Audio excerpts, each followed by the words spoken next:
The first car in this fourth series of the Great British Car Share is a pretty important car for the British motor industry at large. Car. In fact, if you will forgive me for saying that the Mini is probably the most important car that we've ever had in British motoring, then this was the Mini's replacement. It is, of course, the Metro, and we've got the beginning and the end of the Metro's story here. But it's a car that really led to the other cars in this series, because without this initial success, I have to be careful and caveat that the initial success of this Metro, we wouldn't have had the Maestro and the Montego. I don't think a lot of people use British Leyland and success in the same sentence. No, generally.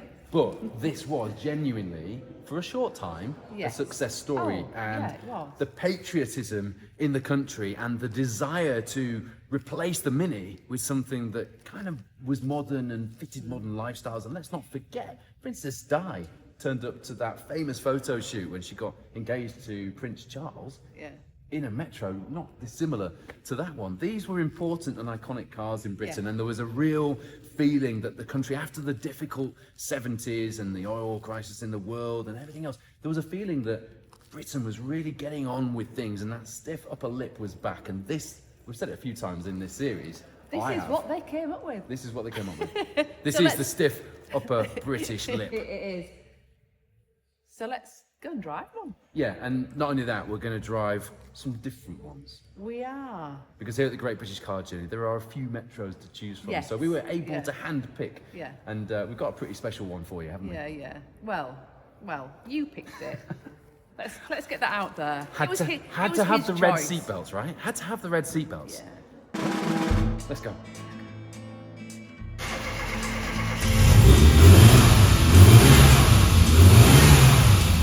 Okay, so what we've got here is basically a more modern Mini Cooper. It's got the Mini Cooper engine with its big valve head and various other trinkets. 72 brake horsepower, which was a lot for a car that weighs like this, as much as this. These are fantastic little cars. The MG Metros are cool. If it was an MG Metro Turbo, it would obviously be even cooler. So I've had one of these, or my dad had one of these. We saved it, the story I told you before, we saved it because it was there as a donor car for a Midas kit car. We got the MG Metro and thought, no, we can't break this. So we sold the Midas and kept the MG Metro. And so I've got a bit of a thing for MG Metros, just like I've got a thing for Mini Coopers. Normal Metros, as you also found out, not so much. You know? But here's the thing. Look, it's got a red seatbelt. And so have the Maestro and Montego, which is really cool. So I picked 3 cars today wholly on the basis that they've got red seatbelts, and I think that's cool. And I think more hot hatches should have red seatbelts. That's the only way I can get you into them. Brilliant.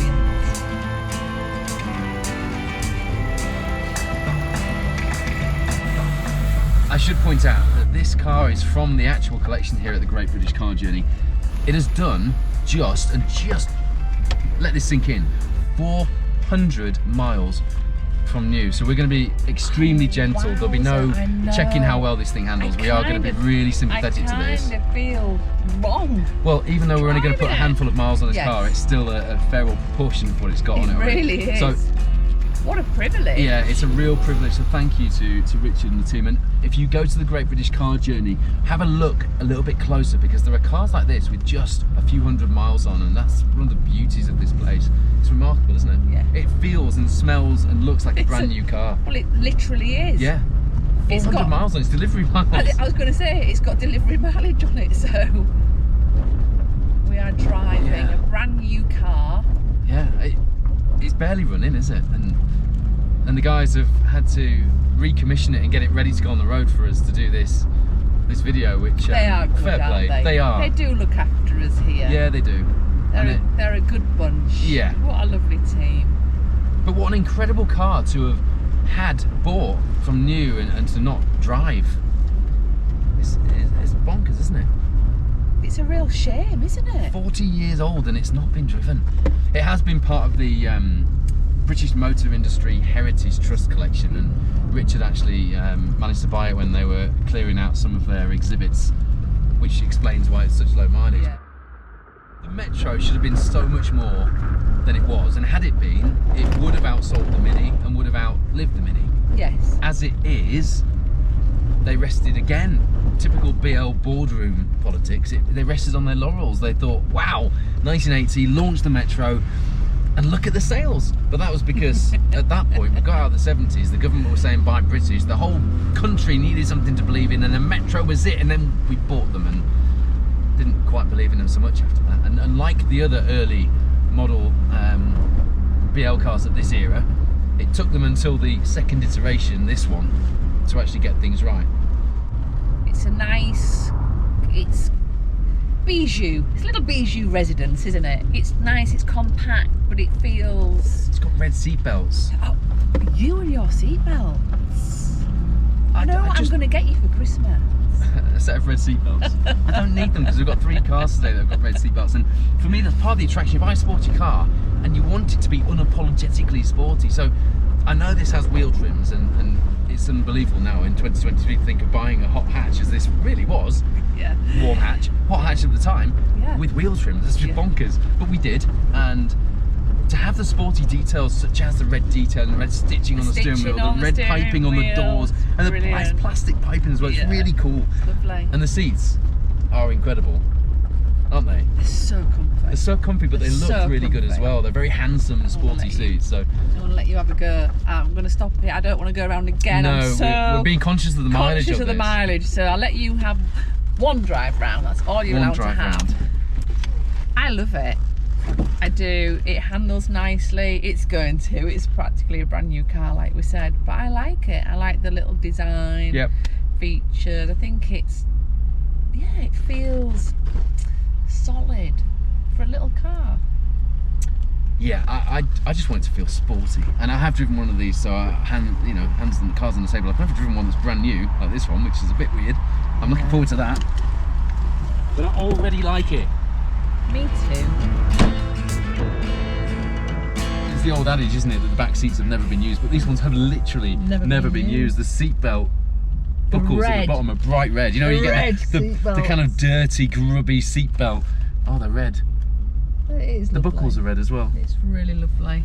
The buckles are red. Look, the buckles on the seatbelts in the back are red. Yeah. What? It's not just these bits. Look. Yeah. The buckle bits as well. Yeah. Yeah.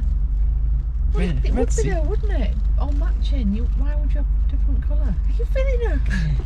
It's just excited to have red and red carpets. Look, red carpets. Do you know what? Look at the red carpets. That's probably, it sounds very silly, but it's probably one of my favourite things about this interior. The red bits? The red carpet. Yeah. It's super smashing lovely. I love it. What did you describe? Bourgeois? Bijou. Bijou. Bijou residence. Like, you know, when you're looking for a house to buy and it's tiny, instead of saying it's really small, they go bijou residence.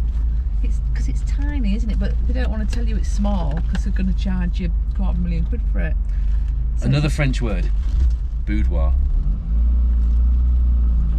This is something we can't share with you watching, wherever you're watching this. As it gets warm, it actually smells like a modern car does when it's new and the plastics all get warm, because it really is getting warm for not far off the first time. That is mad. So I know in the last series we did rally cars and I talked about the Metro becoming the Metro 6R4, but the bit that I missed out in that, because I saved it for this, is that the Metro, the MG Metro itself, was a very popular competition car in this form. Yeah. You had the MG Metro Challenge, like the Maestro Challenge. I'm even driving around the littlest puddles because I'm conscious of how exactly what I did. I didn't want to get it too wet. No. And so the MG Metro Challenge cars that they raced and rallied looked really cool. They had Ronald alloy wheels, and we put some of those on our MG Metro, and it just set it off nicely. Just with its little wide arches, and it's, I mean, the Metro Turbo had the arch kit on as well, so they had the extensions like XR3Is, and they looked even cooler. I'm happy in here, and I like the dash. I like it. And it's amazing, isn't it? Normally you look at, and this will sound a bit weird, but you'll know what I mean if you've driven an 80s car in the last 10-15 years. You look at the needles and the dashboard, and the white bits are a little bit yellow because they've been out in the sun and the plastic's gone brittle over the years. These, because the car is effectively new, are like brand new. They're very crisp and white. And I know it sounds like a really weird detail to obsess over, doesn't it? But I don't think I've ever driven a classic car with so few miles. Paul Woodford, obsessed over something. As if that would ever happen. Sorry? Oh, look, we've got a flap. What's the flap for? I don't know. Is that a wind thing? Put the sunroof up, let's see. No, has it ever been up? Don't do it. Why? Don't move away from the sunroof. Why? Because it might never have been opened. But then I want to be the first person to have opened the sunroof. No. Why? I can't tell if you're being serious. Happen. I can't tell if you're being serious. I'm being serious. Don't touch it. I want to say I was the first person to open the sunroof on this car 40 years after. What if something really bad happens? Like what could happen? Like the wheels drop off or something.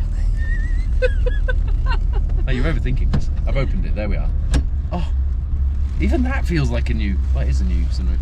That is cool. Look at the flap. Hang on. What does that note say? Look at the flap. Look at the flap. That There's a note here. Do you know what I think that is? I think it's for. Please do not open the sunroof. Does it really say that? Does it really say that? Show me the note. Show me the note. Have I just fallen for it? There's... I actually closed it again.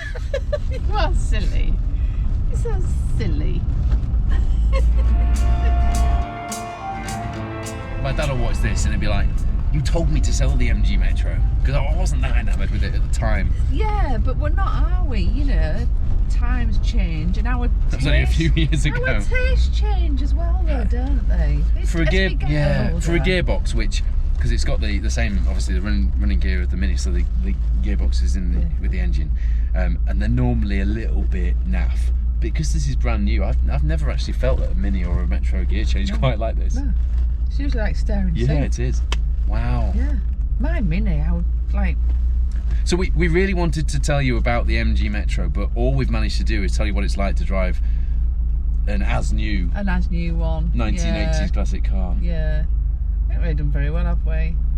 But hopefully you've got a feel for that, because I think that's a very unusual experience. Not many people would get to do this. They wouldn't actually, no, not now. We're just rubbing it in. Yeah, sorry, you can't actually drive this. But you can come down and see it. I mean, how many miles have we put on it? Over it. We've only put 0.6 of a mile I feel better on this car, so I feel better for that. Yeah. I'd love to take it out on the open road and tell you what a brand new MG Metro feels like on the open road in 2023, but it ain't gonna happen because this is an absolute. Would it possibly be 2024? Classic. Yes, yes, it's 2024. You know, somebody actually commented on one of the other ones we did last year about a continuity error. Oh. And said he'd spotted his first continuity error. I can't remember who it was. Put it on Facebook. And I said, well, that's great. If that's the only one you've spotted in this whole 4 series of the Great British Car Share, I'm not sure. But if he didn't spot the continuity errors when you and I were wearing facial hair, yeah, then he can't have seen the Capri. Anyway, you're looking all wistful. You missed the facial hair? I always look wistful. Okay. It's like the look I try and. Oh, it's raining. Quick, get this car back on the cover now. Back into the Great British Car Journey it goes. Great British Car Journey, definitely. That whine of this little baby an is A-series. not staying out in this weather. No. Back in its spiritual home. I'll leave you to leather it off. Anyway. A garage. It's where these cars spend most of their time, isn't it? It's fitting we should end the drive here. Wow, what a car. In more ways than one. If you'd like to sit there for a few minutes with your red seatbelt on. No, I'm quite happy. I'll just go and get. We've got a day full of red seatbelts, and so I am quite happy. Yeah. It's the only reason that most people bought these cars back in the day was because they had red seatbelts. Do you think that really that's what it was, or do you think maybe that you're not really thinking straight? No, the red bits made the car sporty. It's important. It's an important detail. She doesn't take this bit seriously.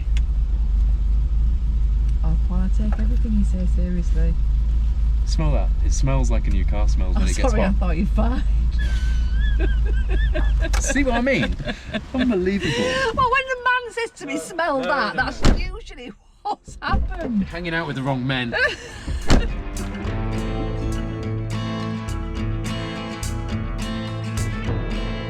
How am I going to tell him that the maestro ain't got red seatbelts?